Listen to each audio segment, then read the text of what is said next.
Hello नमस्कार, आप सभी का फिर से स्वागत है आपके अपने YouTube channel the Balaji classes में।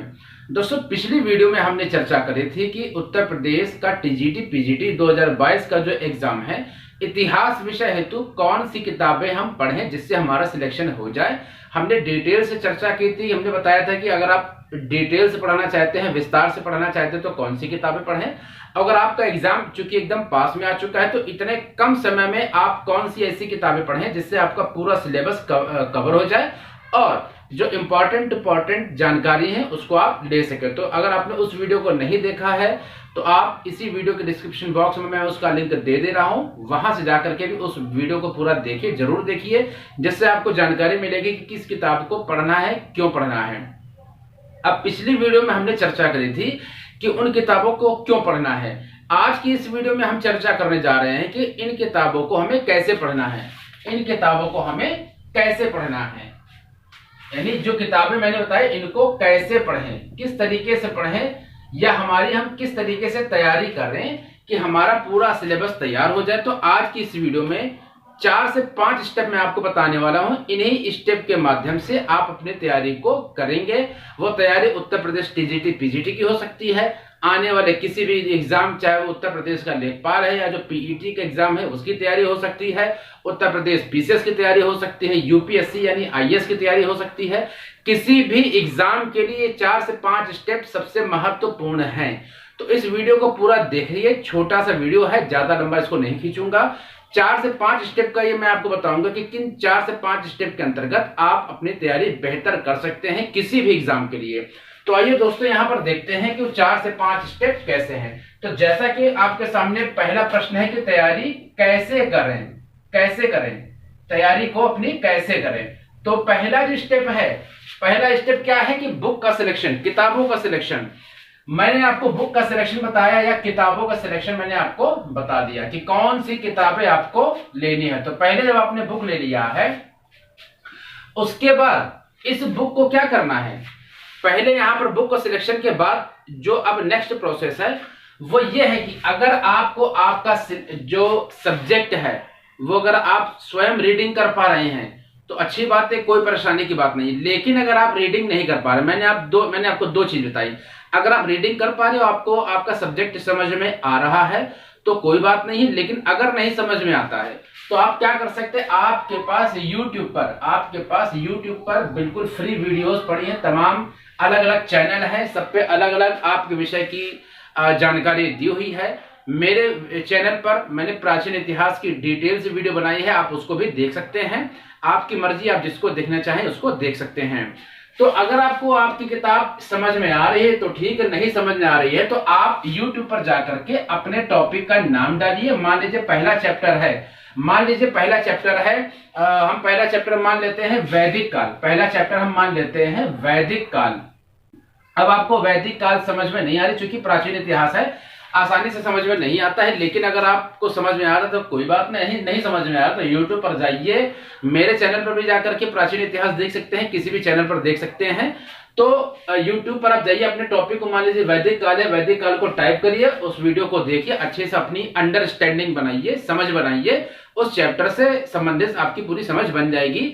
किसी एक चैनल को, जो अच्छा चैनल उसको फॉलो करके या उसकी वीडियोस को देख करके। तो मान लीजिए आपने पहला चैप्टर वैदिक काल समझ लिया।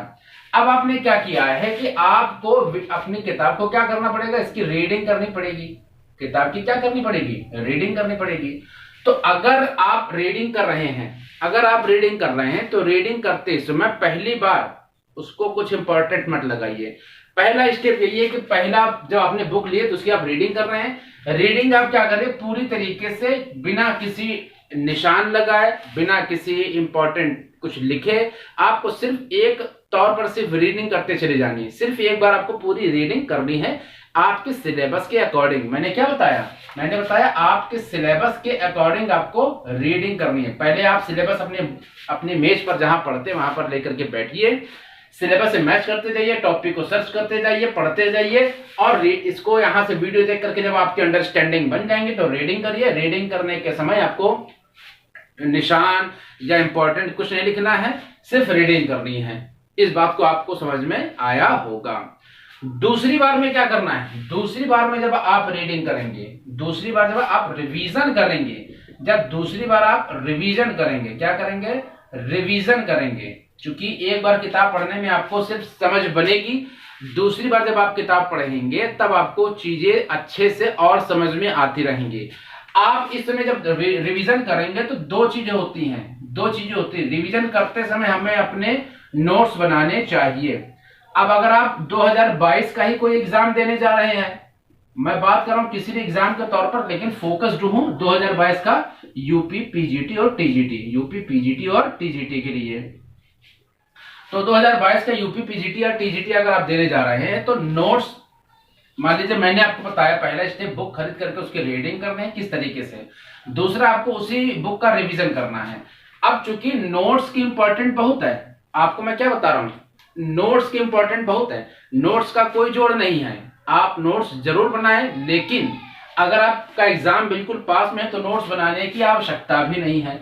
अगर आपका एग्जाम में कुछ समय है या आप टीजीटी पीजीटी के अलावा किसी भी और भी अन्य एग्जाम को दे रहे हैं तो आप नोट्स को निश्चित तौर पर बनाइए, निश्चित तौर पर बनाइए। लेकिन अगर आपके पास समय नहीं है तो नोट्स की आवश्यकता नहीं, क्योंकि नोट्स बनाने में, लिखने में समय लगता है।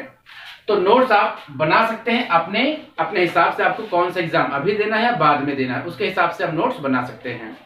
नोट्स कैसे बनाते हैं वो भी मैं आपको बताऊंगा किसी अन्य वीडियो में। यहां पर दूसरा क्या है कि जब नोट्स नहीं बनाए तो सर क्या करें, आप जिस किताब को पढ़ रहे हैं आप कोई हाइलाइटर लेकर के, पेंसिल लेकर के अंडरलाइन कर सकते हैं।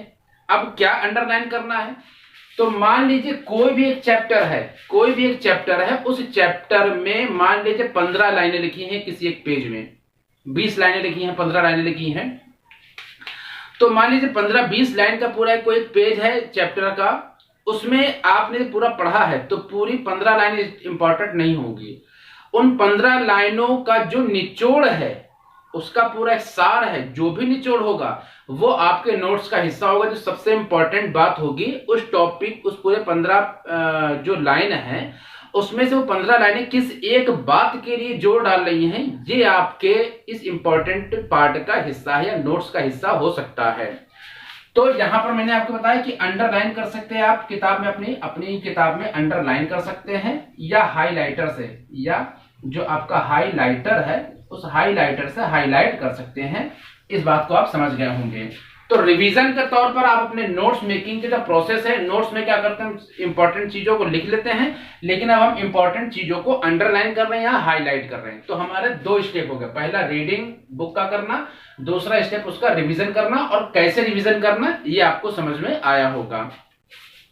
तीसरा तीसरा तीसरा और इंपॉर्टेंट जो टर्म है, तीसरा और इंपॉर्टेंट टर्म, सबसे इंपॉर्टेंट, आप इस चीज को समझिएगा कि जब कभी आपने किताब को पढ़ा तो आप ये मत सोचिएगा कि कोई एमसीक्यू, क्योंकि एमसीक्यू फॉर्म में सारे एग्जाम में क्वेश्चन आते हैं ओएमआर भरने के लिए, तो आप ये मत सोचिएगा कि आपने किताब पढ़ ली आपका हो गया। बिल्कुल नहीं, ऐसा नहीं करना है। आपको करना क्या है, आपको करना ये है कि रिवीजन करने के बाद आपको, जैसा एक बार इस चीज को समझिएगा कि मान लीजिए आपने किताब पढ़ा तो आप एमसीक्यू नहीं लगा पाएंगे। एमसीक्यू के जो क्वेश्चंस है या जो क्वेश्चंस हैं जो आपके एग्जाम की तैयारी के लिए आप कर रहे हैं, उन क्वेश्चंस को आपको लगाना जरूरी है, क्योंकि उसके माध्यम से ही आपका माइंड सेट होगा। थ्योरी पढ़ने के बाद एमसीक्यू की प्रैक्टिस करना जरूरी है, तभी आप अपनी जो पढ़ी हुई चीज है उसको अच्छी तरीके से और अपडेट कर सकेंगे, चीजों को रिवीजन कर सकेंगे और क्वेश्चंस की प्रैक्टिस करेंगे तो आपका जो चैप्टर वो और क्लियर होगा। क्योंकि चैप्टर में क्वेश्चंस तो दिए नहीं रहते हैं, सिर्फ एक पूरी तरीके से लाइनें दी होती हैं, तो उसको पढ़ करके आप अकेले सोचिए कि क्वेश्चन कर लेंगे तो नहीं कर पाएंगे। तो प्रैक्टिस क्वेश्चंस की करना बहुत जरूरी है। अब ये क्वेश्चंस कौन से होते हैं, तो जो पुराने साल के आपके अपने जो भी एग्जाम देने जा रहे हैं, तो पुराने साल के जो भी पेपर हैं, पुराने साल के पेपर के क्वेश्चन, पुराने साल के जो पेपर हैं उनके क्वेश्चंस 10 से 12 साल पुराने साल के जो पेपर हैं उनको आप लीजिए, उनकी प्रैक्टिस करिए, जिससे आप ये देखिए कि जो पुराने साल के जो पेपर हैं उनके क्वेश्चंस का ट्रेंड कैसा था, किस तरीके का ट्रेंड था, किस तरीके के क्वेश्चन, कितनी गहराई के क्वेश्चन या कितने उनकी टफनेस क्या है, उनकी किस लेवल पे उनका क्या मतलब कितने टफ है, कितने इजी क्वेश्चन है, इस चीज को आप उनके पेपर का एनालाइज करके समझ सकेंगे। तो पहला स्टेप बुक की रीडिंग करना है सिलेबस के अकॉर्डिंग टॉपिक वाइज, मैंने आपको बताया। दूसरा रिवीजन करना है, रिवीजन के समय आप नोट्स बना सकते हैं अगर आपके एग्जाम में टाइम है। टाइम नहीं है तो आप किताब में अंडरलाइन या हाईलाइट कर सकते हैं। तीसरा, जो पुराने साल के जो पेपर हैं उनका आप पेपर को आपको मतलब पुराने साल के जो पेपर के जो क्वेश्चंस हैं उसकी प्रैक्टिस कर सकते हैं, और इनका भी रिवीजन करना है आपको एग्जाम के टाइम में। इन क्वेश्चंस का भी रिवीजन करना है। और ये क्वेश्चंस आपको कहां से मिलेंगे, तो पुराने साल के पेपर के जो क्वेश्चंस हैं वो क्या कर सकते हैं आप, जो आपकी घटना चक्र आती है, क्या आती है आपकी घटना चक्र आती है, घटना चक्र। इस घटना चक्र से आप अपने सब्जेक्ट की घटना चक्र, अलग अलग सब्जेक्ट की घटना चक्र आती है, इतिहास की, भूगोल की, हर विषय की अलग अलग विषय की अलग अलग घटना चक्र, आप उसको ले सकते हैं। दूसरा, आप क्या कर सकते हैं, एक आती है यूथ पब्लिकेशन की जो है बुक है यूथ पब्लिकेशन की। इस यूथ पब्लिकेशन की आप किताब ले सकते हैं। इसमें क्या होता है, इस यूथ पब्लिकेशन में आपके यूपी, पीजीटी, टीजीटी, पीसीएस, हर स्टेट का पीसीएस, आईएएस, हर एग्जाम के क्वेश्चंस दिए होते हैं। और मेरे हिसाब से यूथ पब्लिकेशन को रेफर करिएगा। बहुत ज्यादा क्वेश्चन, बहुत मोटी किताब है, बहुत ज्यादा क्वेश्चंस आपको प्रैक्टिस करने के लिए मिलेंगे। तो मोटी मोटी दो बातें हो गई। पहली ये कि बुक रीडिंग करनी है, रिवीजन करना है, पुराने साल के पेपर लगाने। पुराने साल के पेपर आपको कहां से मिलेंगे, इन घटना चक्र यूथ पब्लिकेशन से आप देख सकते हैं। चौथा जो इंपॉर्टेंट जो टर्म है या जो फैक्टर है, तो चौथा जो फैक्टर है वो ये है कि आपको मॉक टेस्ट या कोई भी टेस्ट जो आपके विषय के लिए है उस टेस्ट को जरूर देना है। वो टेस्ट आपके एग्जाम के पैटर्न पर होगा। नंबर ऑफ क्वेश्चंस आपके जितने एग्जाम में आ रहे हैं उतने ही क्वेश्चंस होंगे, उस हिसाब से मार्किंग होगी। सारी चीजें मॉक टेस्ट होंगे। मैं खुद कोशिश करूंगा कि आपके एग्जाम के टाइम के कम से कम 10 से 15 मॉक टेस्ट आपको दे सकूं। इससे क्या होगा कि जब आप मॉक टेस्ट लगाएंगे तो आप निश्चित तौर पर समझ सकेंगे कि कहां पर अभी भी समस्या है या नहीं है। अपने स्कोर को देख पाएंगे, टाइम से आप समझ पाएंगे, आपकी टाइमिंग फिक्स होगी कि कितने नंबर ऑफ क्वेश्चंस को आपको कितने टाइम में लगाना है या कितने टाइम में आप लगा पा रहे हैं। और जिस तरीके से आप डेली, मान लीजिए मैंने बताया कि आप 15 से 20 मॉक टेस्ट लगाते हैं या 15 से 20 टेस्ट देते हैं, तो 15 से 20 टेस्ट, पहला टेस्ट, उसके बाद दूसरा टेस्ट, उसके बाद तीसरा टेस्ट। इस तरीके से जब आप लगातार टेस्ट देंगे, पढ़ने के बाद, रिवीजन के बाद, क्वेश्चंस देखने के बाद, अब आप टेस्ट दे रहे हैं, तो इतनी चीजें करने के बाद आपकी काफी चीजें सॉल्व हो चुकी होंगी।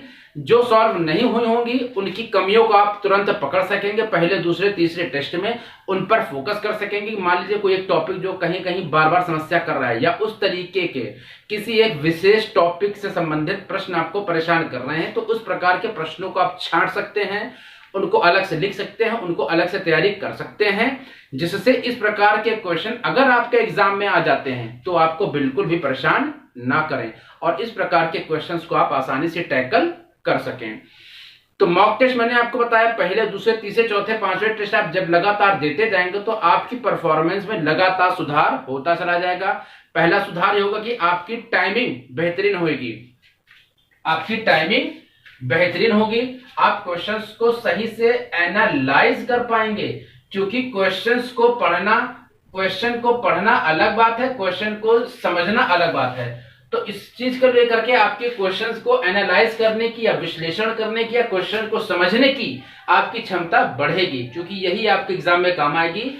आपके एग्जाम में जो सबसे जरूरी चीज है वो है प्रेजेंस ऑफ माइंड। आपने पढ़ा सब कुछ है, लेकिन एग्जाम में अगर आप याद ही नहीं कर पा रहे आपने क्या पढ़ा है तो कोई फायदा नहीं। वो कैसे होगा, मॉक टेस्ट लगाने से सारी परेशानियां दूर होंगी, आपका प्रेजेंस ऑफ माइंड आएगा। एग्जाम के टाइम पर आपको किस तरीके से क्वेश्चन को टैकल करना है, उनको हैंडल करना है, ये प्रेजेंस ऑफ माइंड के पार्ट में आता है। और ये आप जब मॉक टेस्ट लगाएंगे तो आपका प्रेजेंस ऑफ माइंड अच्छा होगा।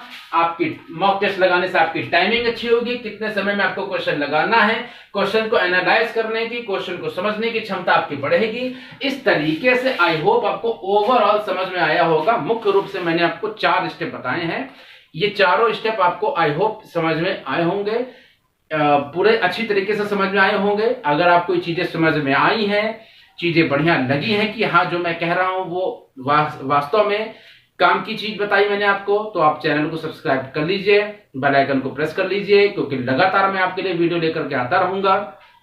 मैं आपके लिए चैप्टर वाइज भी वीडियो लेकर के आऊंगा, मॉक टेस्ट भी लेकर के आऊंगा, आपको समय समय पर गाइड करता रहूंगा कि कौन सी किताब पढ़नी है, इतने समय जितने कम समय बचे हैं उतने समय में क्या करना है, कौन सा टॉपिक पढ़ना है, इस तरीके से सारी चीजें मैं आपको लगातार बताता रहूंगा। तो आई होप आपको ये चीजें समझ में आई होंगी। लाइक कर दीजिए, वीडियो को शेयर कर दीजिए। मिलते हैं आपसे नेक्स्ट वीडियो में, तब तक के लिए जय हिंद, जय भारत।